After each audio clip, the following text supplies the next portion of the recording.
Hello and welcome to Qsports. I'm Mudu Gajaga and thank you for joining us. This morning we're talking about tennis special. It's an under-13 schools football competition that was held. That's a tennis competition rather at the Independence Stadium tennis court.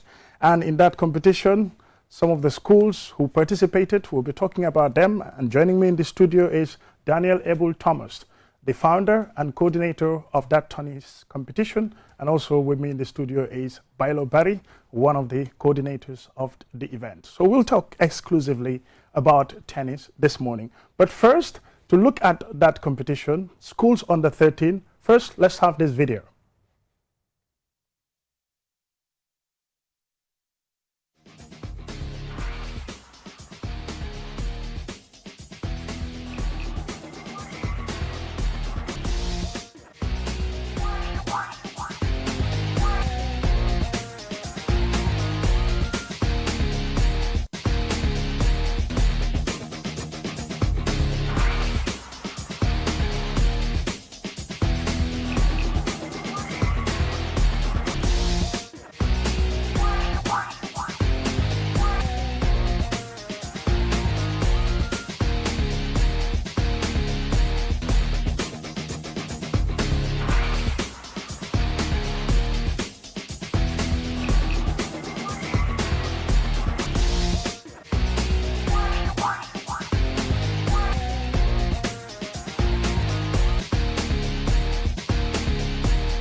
Bacau New Town, second prize of double. The winner of the double, and the winner is no other than Bakote Annex, Lower Basic School. Okay, now we come to the singles presentation. And the third prize again for singles is no other than Reverend JC5 Memorial Lower Basic School. Of the singles is again Annex Lower Basic School. We develop Gambian tennis stars and professionals. I hope you understand. So this is just what we call the foundation, so that you can become professional and you will become stars of the Gambia. So clap for yourself. That is what is happening.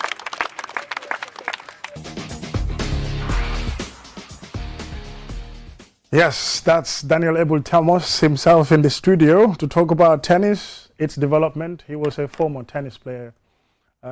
Also won championships for Gambia internationally.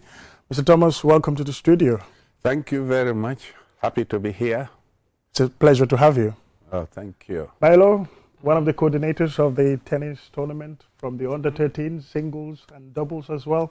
Now this time it's the schools that took part in the competition. Welcome to the studio. Yeah, thank you. Happy to be here. Good. Mr. Thomas, what's your passion when it comes to tennis, especially helping kids grow their tennis knowledge at this very early age? Thank you. It's a very big question. And the passion started with me when I was a kid. And going to school, we used to play with our bare hands. That's how it started. And then we graduated to using this plywood. You know, we shape it in the form of a tennis racket and we play. Even at school, we used to do our own woodwork. We used to do all those sort of things. So that's where the passion started. And I don't want to tell you a long story, but people I went to school with knew that I was talented and passionate about tennis. Because even at school, when lessons are on, If you are a teacher at break, break time, you are talking over, I just jump the window and go and play. So I don't mind the consequences. So that was my passion, really. But with children as well, I was a teacher, so graduate teacher. I started with Udum College and then went abroad to UK and became a teacher, a professional teacher as well. And that's where my passion for kids are. Because for anything to develop, the foundation has to come from the kids.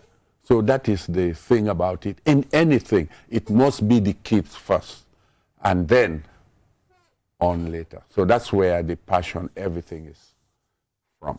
Previously, you had the under 13, you have the doubles, you have the singles, you organized this competition. First, it started with the academy.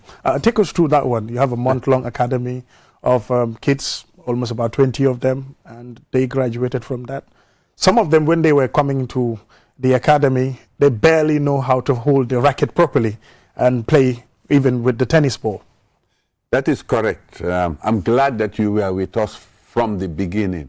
There are some other people we invited or, media, but they didn't turn up. But I'm glad that you also have helped us to develop, and you were there as a witness.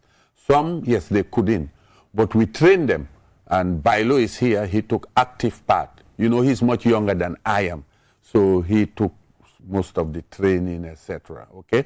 But that's how, after that training, a month, which is not really a month, it's only 16 days, if you look at it half, because we only did Monday to Thursday. Okay? Monday to Thursday every week. For 4 weeks, that is about 16 days. And then after that, we train them free of charge as well at the Independence Stadium, okay? And for about, 3 months. Then we started to we organized an in-house tournament for them last month, November. And then this time to end of the year, we said we were going to have this inter-schools under 13. And when we say under 13, we mean under 13. Yeah. I hope you understand. Yeah, because you were emphasizing that you don't joke with age. The issue of age cheating in football, you are not into that. No, we are not into that, because even 1 or 2, when I say under 13, they will say, oh, my football age is 13, but I'm 15 I'm here. 15. I say, no. That we're not accepting that. Yeah, because if you want to develop something, your real age is very, very important. And when we start to do that, we start to cheat as well. So that's why we do not entertain that. Yeah. And because I believe we have raw talent. Because why I'm talking about this, I thought, even when I was younger, because we stress on education, if we had the facilities, I believe I could have won at the time Bjorn Borg and all these other big players we are seeing. I just had that belief. I don't know why.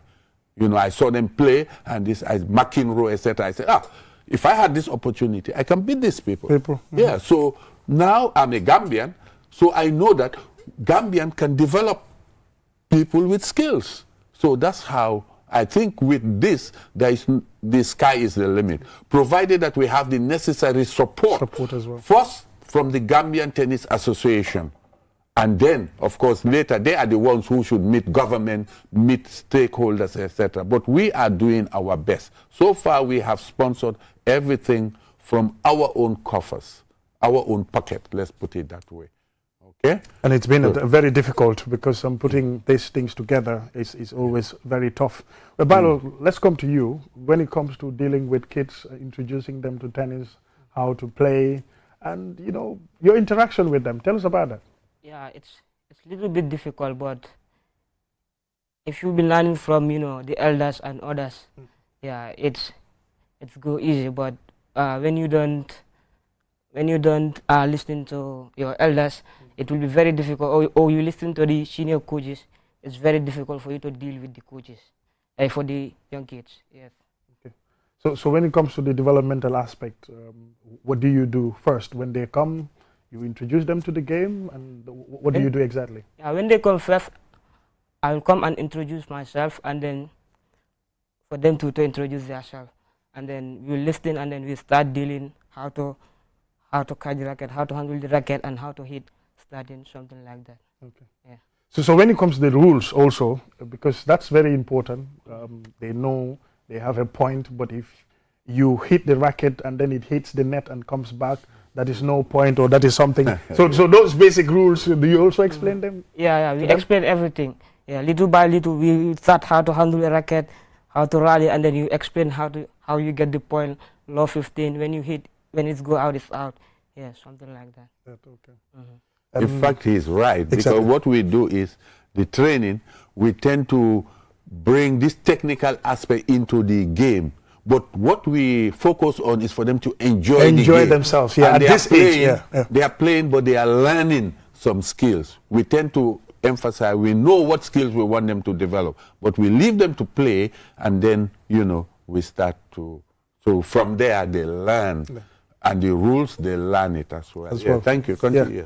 Yes. So also, what are some of the challenges? Because as kids, for the first time playing tennis, most of them either maybe they don't know much about the game. This is their first dealing with them. How do you cope? Yeah, it's very difficult, but you need to have patience as a coach. Yes, you need to have a lot of patience, because some kids are there, you'll be talking to them, you'll see another one is there talking, doing this. You have to call them, come, listen, how to handle. But when you get patient, it's very easy for you to deal with them. For you to be working with them. Yes. Mr. Thomas, I've been with you guys for quite some time now. The Independence Stadium tennis court is, compared to other facilities around the world, is almost non-existent. But that's what is available for now. Correct. Yeah. What would you say when it comes to the authorities to work on at least upgrading the facility for now, if we don't have a good standard tennis court? Yeah, I'm glad you brought that. My own perception, first, I'll talk about the state of courts. It doesn't matter. What we have to develop is adequate. Even if we did not have the tennis court, once you have the passion, like us when we were young, it's on the roads we were playing. Yeah, even cricket and all these things. We used to play on the road. So the same thing is, I don't want to demoralize to say that, we need to upgrade. No. What we need first is for people to be passionate. Yeah. Both ex-players and even these children. Because you see, let us just assume, government was supposed to develop tennis courts right throughout the Gambia, then we have a problem. Because what about the ex-players? Are they passionate enough to be training all these other ones? These are our challenges we are facing now. I will talk more about even whether we need to develop tennis in schools or not. I know the first thing people tend to think that, yes, we have to develop tennis in schools. You will be surprised that I will tell you that that is not the best method. Okay. It is not the best method. Why is it not the best method? It is not the best method because we invited schools in August, which you mentioned. Yeah. They came and they trained. But what we noticed after that is that when school opened, we rarely saw them. We did not see the children. And we had about 12 schools, but we did not see them. Those whom we saw were those living at the stadium. Now, why were they living at the stadium? They came from Hamza Barracks. Hamza Barracks, they had a dormitory or whatever they call it that burnt down. Yeah. So they accommodated them in the Independence Stadium. A defensive hostel, yeah. So those ones coming from different schools, they had the facilities there and they were training. There's only one exception, of course, the winner of the singles and doubles, Mamadou Ba. Yes, Mamadou Ba. He comes all the way from Sukuta. And every day, the parents would give him fare to come and to go back. But how many can afford that? Do you see? These are the problems. So what we need is the development in communities. Like Hamza Barracks, it looks like they should have a tennis court now, not even tomorrow. Because when they go back, they will actually go and we will train them, continue to be training them, and they will train their younger ones, So if Hamza Barracks has Fajara Barak has tennis courts, and all these police station or police, whatever you call them, houses have tennis court community. And then probably Serekunda East will have, so that people are closer to the courts, and hopefully we will be able to send people there to train them. Now, well, I am fortunate in a way that I do not need money from anybody or incentive. I hope you understand. But there are other poor people who cannot afford transportation. For example, if you have to send by law somewhere, you need to provide transportation for him. So these are all the things. I'm not blaming the ex-players 100% because some of them are not working. So how do we motivate them so that, you know, when we have all these tennis courts coming in, you know, they will be motivated enough to go and train. And some of these ex-players, let me come to that again. Yeah. Are you in contact with some of them? Are they interested in the program that you are doing currently? Have they expressed any interest in maybe kind of sharing expertise, knowledge, or maybe even financial contribution? Very good question. And these questions are normally very difficult to answer because we have to answer them diplomatically. Okay? There are some who are very, very interested. Like we have somebody, Moduja. I must point him out. We have another one, Joseph. Yes, from Fajara Club, etc. They invested in money as well, monetary. When we were doing the training, Moja was the first one. As soon as we have a WhatsApp group, and I put it there, and nobody responded except Moja. After the tournament, there was a deficit, which I was ready to write, and that is not a problem because we've already spent the money. Then Joseph volunteered to pay that money. And these are huge money we are talking about. So we have few who are very, very keen. But the majority, unfortunately, are not interested. You know, they don't even come. Some are abroad for tennis, but they don't even contribute. And for me, I don't look at that. When you are doing something, never look at the number of people who are coming. You will notice my tournaments and all this, or our tournament, we do not invite everybody and invite the minister of this, the that of that, or that. No, we are not looking at that. It's our passion.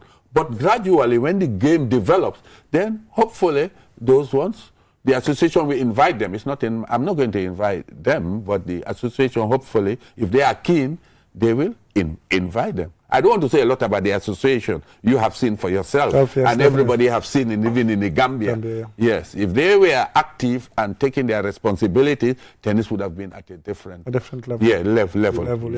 Yeah. So when it comes to even the competition aspect of it, yes, these are kids. You just introduce them to tennis. You just give them something to hold on to, and if they're passionate enough and their parents are supportive, they could continue gradually with the training, and then at some point they become stars in their own right. Exactly. Maybe, probably, if we have a strong tennis league in the country, and then from there, possibly some of the brilliant ones could become professionals. We don't actually have a good tennis league in the country. Few people play it. Yeah, you need those kind of competitions because these kids, if they develop, they would have to graduate to that level. Exactly. Yeah, that's another thing I think. That's another thing, yes, which the association should be able to take up. But at the moment, you see, we initiated the first under 13 inter-schools tournament in the Gambia. Yeah. We've done that. Next year, we are even thinking we have like a league, you know, clubs. From these people, they are going to form their own clubs. Yeah. I hope you understand. But we cannot do it nationwide. That is the point I want to make. That is the job of the association to do. We have already started. We have set the base. We have set the standards and things like that. So it is up to the association to take it further. One man cannot do it. Although I say that one man can, but I can do it. But I would need sponsorship from QTV, from somebody else. From QCell. Oh, QCell. Thank you. You see all these things. I can do it. Oh. Don't worry. I'm a man. You probably don't know me. When I'm ready to do something, I do it, Yeah. regardless of anything. Anything. Yeah, because you do it with I passion. do it. I can do it on the whole Gambia. Gambia. But what I've learned in sports, I don't want to repeat it. I was president of table tennis and I knew what happened. When things start to grow, you start fighting. They think that you're having money from I don't know who and who they want to be president. So when I gave up that post, they took it up, but they cannot continue. Where is table tennis? Table now? tennis, yeah. You know? Nobody hears about it. So that's why in tennis, I do not want to even be in the executive. Yeah. I want to do my own part and let the executive, let everybody do their own bit of it, yeah. Yeah, we have to. Division of labor. Labor. Yeah, that's it. By law, just a little bit on the schools under 13 competition. How easy or how tough was it between the schools? Were they competing as schools or is it like sort of individuals? Because I saw the singles and the doubles aspect of it. Yeah, they were competing as a school, especially Bakoda and then Bakau Newton. Even Marina was competing a little bit. Okay. Yes, and then they are hitting. I think, yeah, Marina will compete because for them they're having 2 tennis courts. I don't know if they're having tennis coach or not, but they are a little bit competing. And then JC5 too came 3rd place. They are competing too. I think it's going well. When we come together, I think we can move Gambia tennis up. Tennis up. Yeah, of course. Yeah. Okay. So do you have people also who go to the Independence Stadium tennis court just to play for fun? As aside from these organized, because this is an organized setup, you have the kids there to training as well. Yeah, of course. We have 1 or 2 there that come to play. Even the ex-tennis players, I call them ex, but they're not really ex. They come, they play, of course. People come for fun, which is good. You come, you play for fun. Some, they even come for coaching.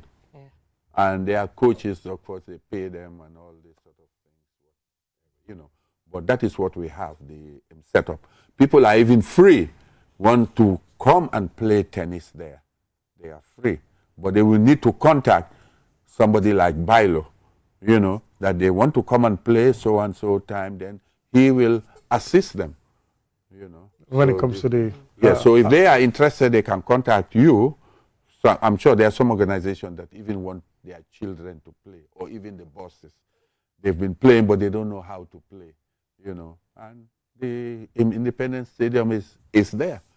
Finally, it's the end of the year, and you've closed the year with this big school competition, under 13 tournament. What are plans for next year? Oh, the plan, yes. You see, I've started, in fact, mentioning about clubs. We are going to have, even if it is 2 or 3, we are going to have, I know we are going to have Bakote Club, we are going to have Hamza. Hamza can have about 2 or 3 clubs themselves. Okay? Then Marina has 2, this thing. So those are all already clubs we have. Even Medina. Oh, yes. Even Medina.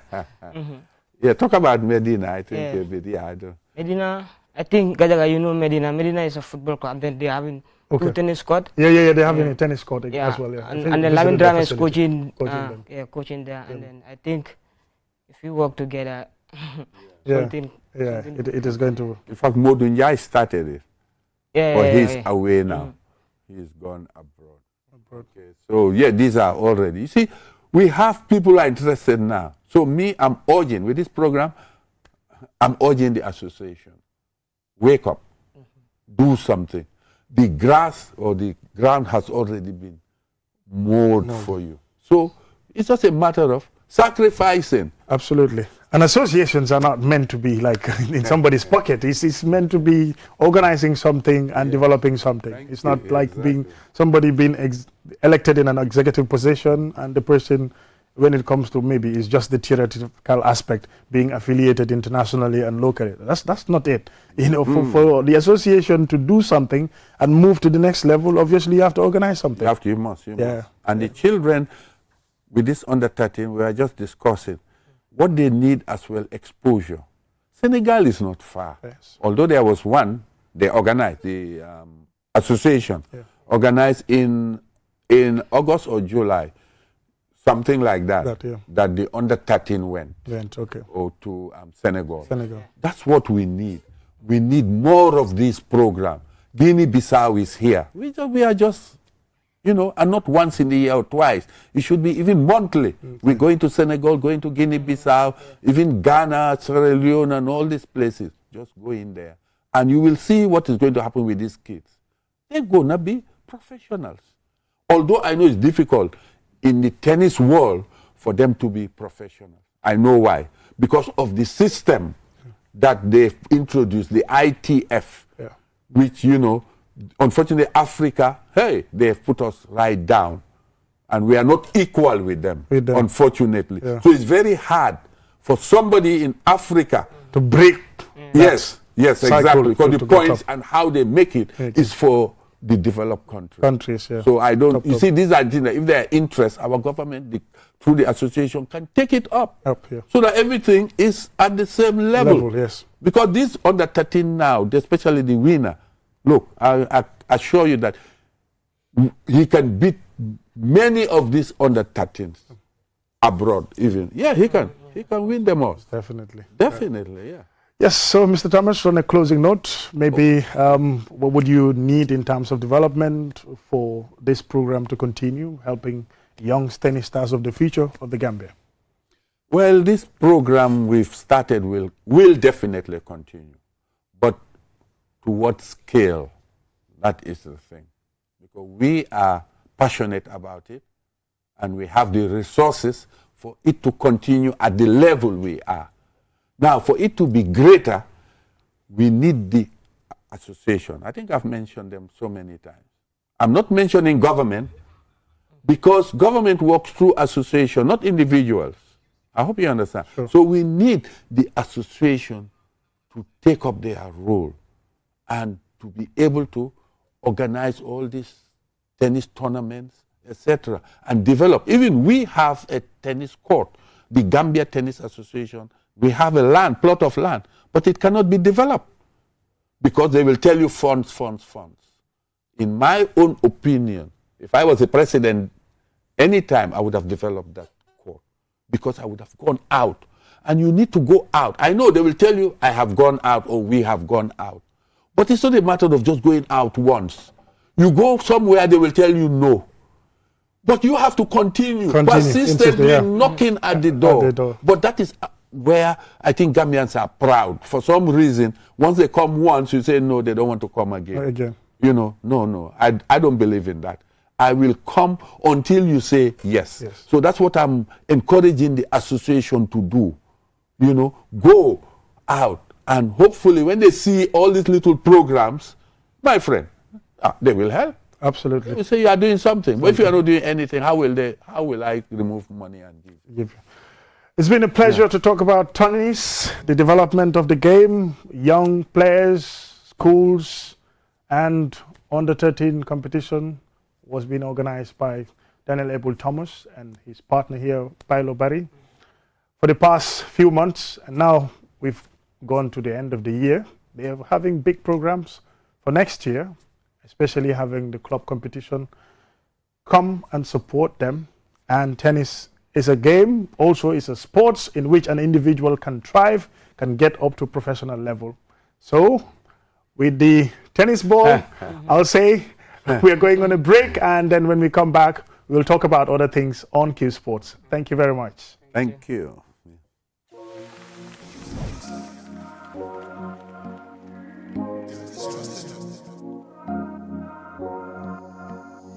As the fastest growing GSM company in the Gambia, Qcell has the widest 4G plus coverage in the country, 3 times faster internet speed than our competitors. So switch now and dial *335# and enjoy what true 4G feels like. Qcell, the Gambia's trusted network.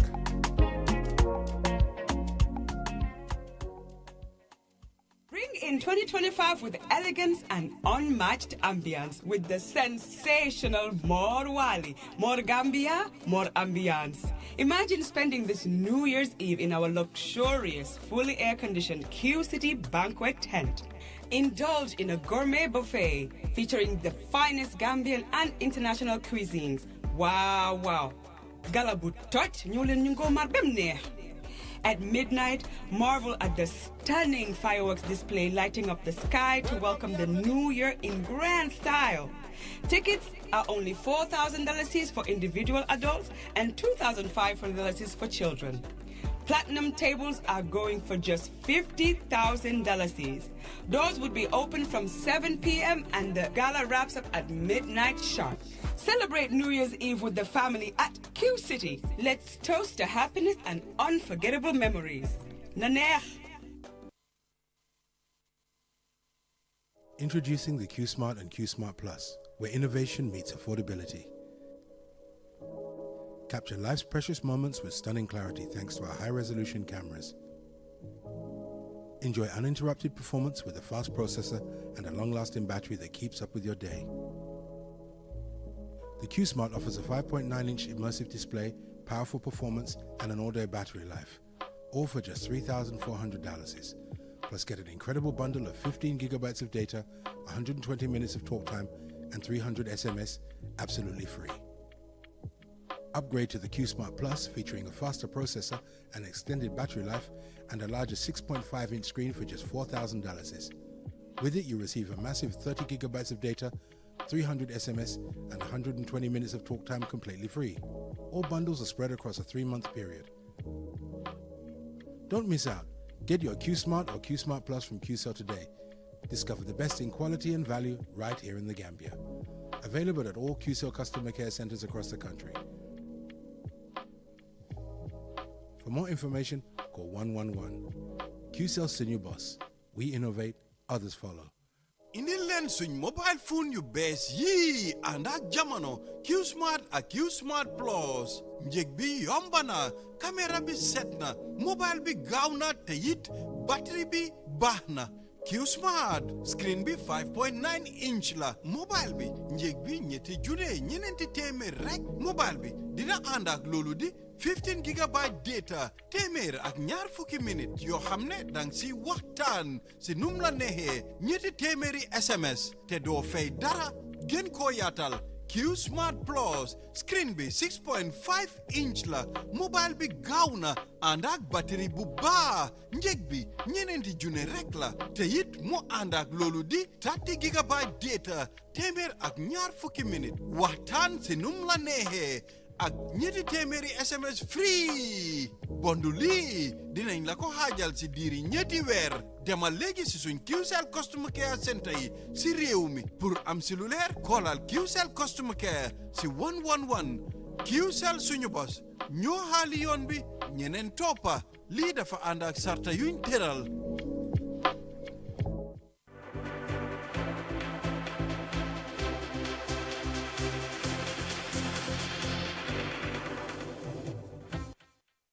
Welcome back and thank you very much for joining us. This is Qsports and I am Mamudu Gajika. And now let's look at talent development and recruitment when it comes to footballers, especially in the Gambia. Well, Unique Global Football Club, in partnership with Elite Coaching Academy, are organizing a football trials which is going to run from the 31st of December 2024 up to the 2nd of January 2025. And this competition is going to be held in Brikama, where players from the ages of 16 to 19 are going to compete, and possibly 10 players would have the opportunity to play in the English Football League, possibly in the Championship, possibly in the English Premier League. But this is at the development stage of football. Well, yesterday I was at a press conference where Colin Barnes, he's the head of recruitment of Crystal Palace, the English Premier League side, who is in the country to help Unique Global and also Elite Coaching Academy to do this development of talents. Well, first, let's hear from the chairman or the president of Unique Global Football Club, that is Papa Yusuf Njai, about the program. My name is Papa Yusuf Njai. I'm the president of Unique Global Football Club. On my right, I have Colin Barnes, the head of national recruitment for Crystal Palace, the Premier League club. And I have Mr. Sol Fraser, vice president of Unique Global Football Club. Thank you for receiving us. I'll just make some brief remarks. As you all are aware, Colin Barnes is part of the ECA team that are going to be in the Gambia for the next 1 week, holding a series of events in partnership with Unique Global Football Academy, of course, sponsorship by the football club, by Unique Group and Global Properties. Now, we believe that Gambian football is at a stage that we need to take it to the next level. And I believe that over the next 1 week, having the likes of Colin Barnes, the likes of the head of recruitment for Millwall, the guys coming from Portsmouth, the guys connecting online from Southampton, Cambridge, will really make a difference in how our players are taught the game and how the opportunities our players will get to go out. So in brief, as you can see from the background, we have an event on the 31st, which is a football trial concerning 16 to 19-year-olds. And by the end of the two trials, on the 31st and on the 2nd, we hope to have at least 10 young players have the opportunity to be able to work with ECA with a view to having clubs outside the Gambia. And we believe that Colin's presence will allow these young people an opportunity to be seen, and hopefully with the right type of skills, they'll be able to ply their trade outside Gambia. So on that note, I don't want to say too much. We do have an event on the 2nd. It's 31st and 2nd.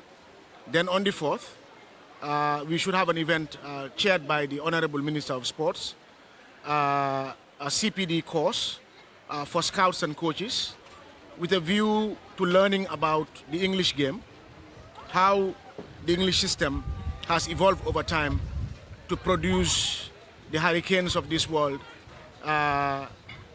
in terms of how far England has come. We all know that England didn't qualify for the World Cup in 1998. And a lot of work was done. I'm sure Colin will talk a lot about that. For you guys to see England get to the finals of a Euro, semi-finals of a World Cup, and all of those things. It didn't happen overnight. So we're looking at best practices on both the coaching side and the player side. And of course, in my conversations with Colin, we've talked a lot about infrastructure. So we believe that as a country, we all know the challenges of infrastructure in the Gambia. We've not been able to play our home games for the last 4 or 5 years. So I believe that with the type of extraordinary gentlemen visiting the Gambia across the Championship and the English Premier League over the next few days, we will have an opportunity to learn from them and hopefully implement some of the good things that they've done and give opportunities to our young people over the next few weeks.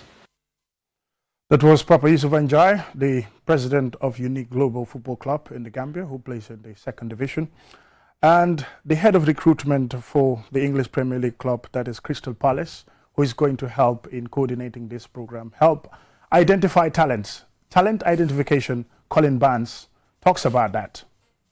But not just African footballers. Footballers, it doesn't matter if they're African, they've got green heads, yellow heads, whatever.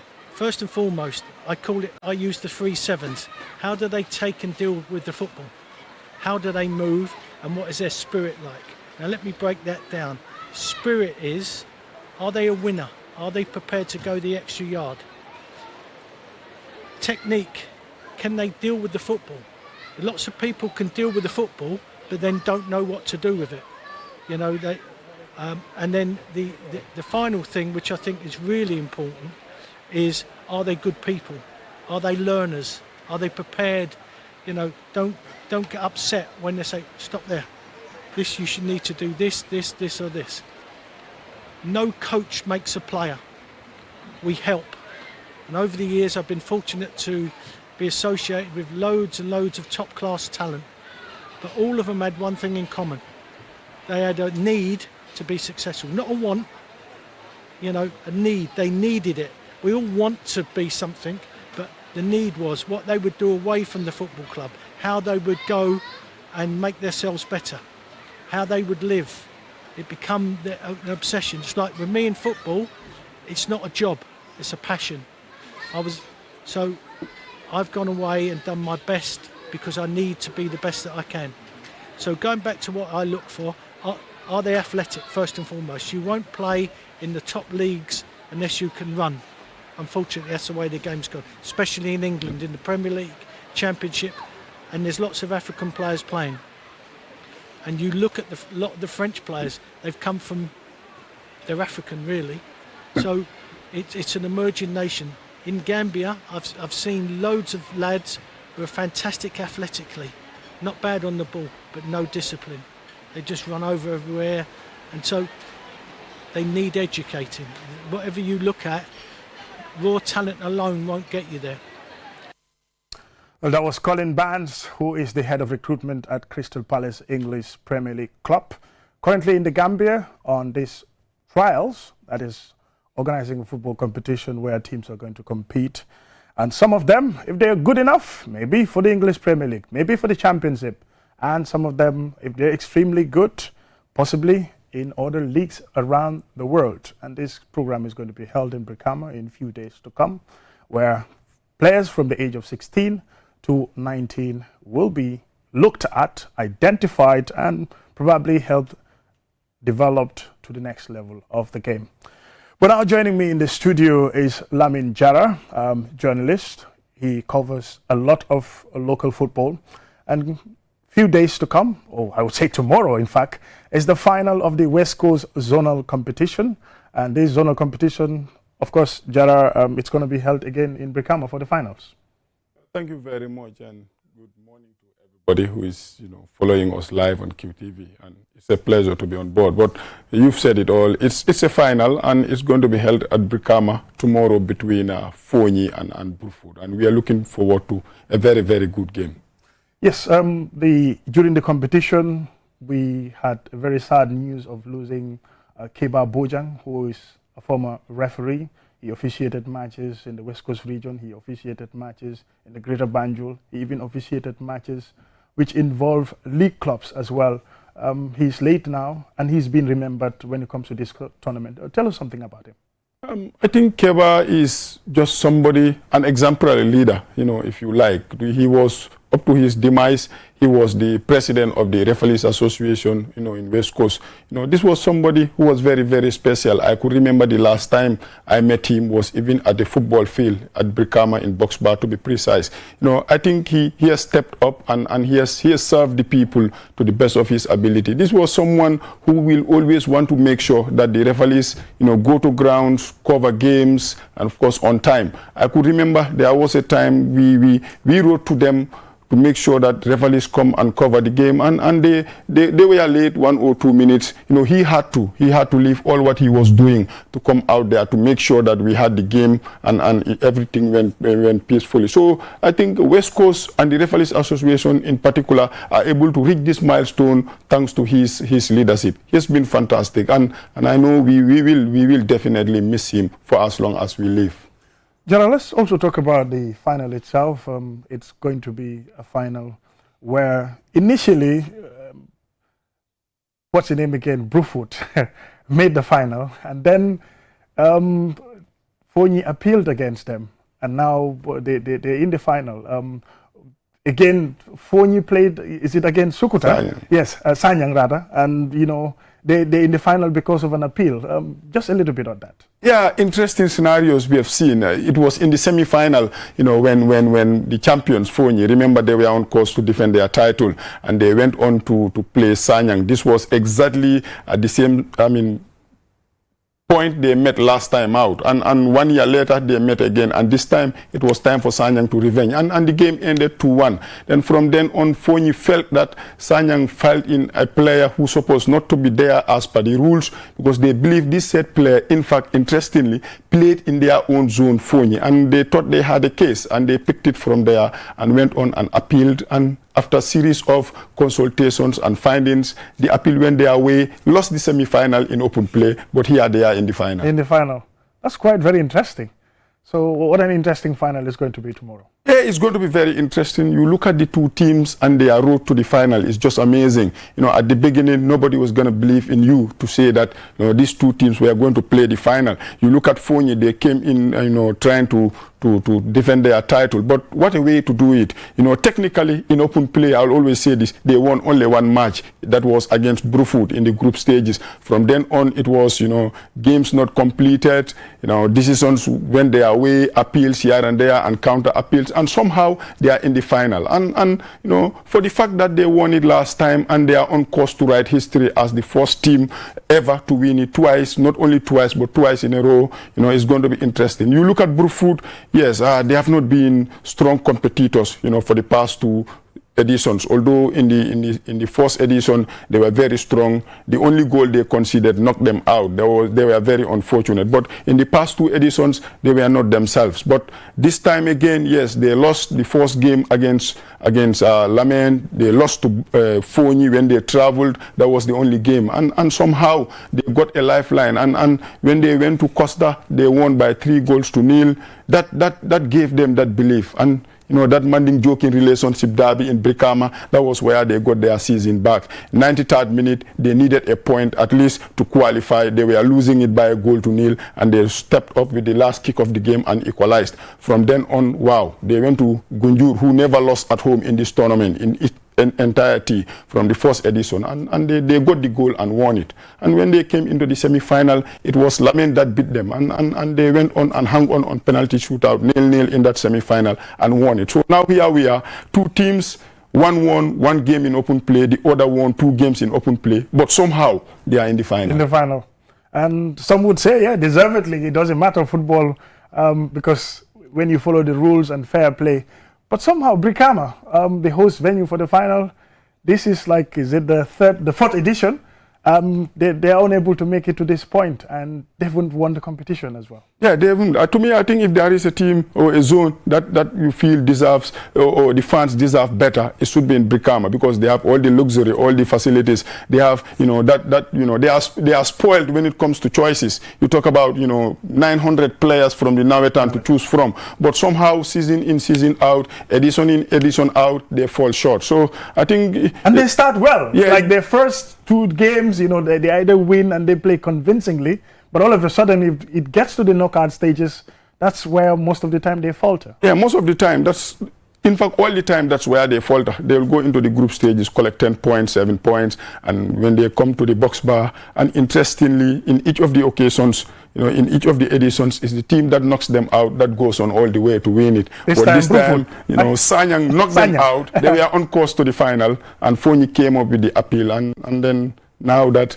for the first time, we're going to have a team knocking Brikama out, and it's not going to be champions. Quite interesting. Very interesting as well. And another missing opposition in the final is Gunjur, quite very well. Now they've just had their mini stadium. They've started playing there, the Nyamina football field. But all of a sudden, they crashed out of the competition as well. Yeah, that's going to be a very big miss for the people of Gunjur, looking at what this tournament is all about for them.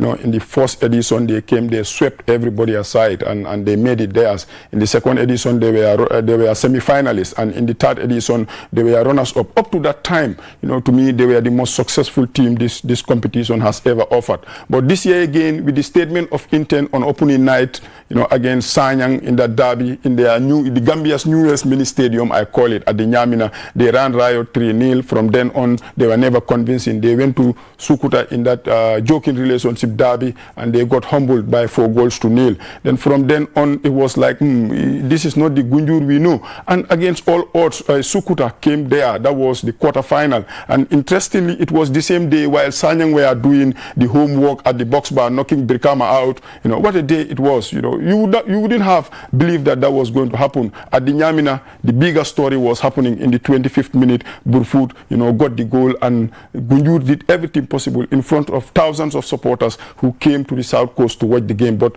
it was, it was a day meant for Brufut, and disappointingly, Gunjur also crashed out. Yes, looking forward to the final. It's going to be at the Boxbar Mini Stadium tomorrow, and this final, it's going to be a special one. Well, Jara, just on a closing note. Yeah, it's going to be a special one, and we are, you know, urging everybody to come out in their large numbers to go and watch the game on a special day, a special game, and of course a special place, because history is going to be written, you know, and the fourth edition, you know, will be remembered for as long as we live. So for that being the case, to say I was there and I witnessed it will be an opportunity of a lifetime. So the fans, it's over to you. Fans, it's over to you. If you want to watch good local football, and the ambience at the Box Bar Mini Stadium always is never disappointing. It is Fonyi and Brufut in the West Coast Zonals Final tomorrow in Brikama, 4 p.m. Make sure you are there if you want to watch good football. Thank you very much. That's it for Qsports today. And until we come your way next week at the same time, have a very pleasant weekend. Bye.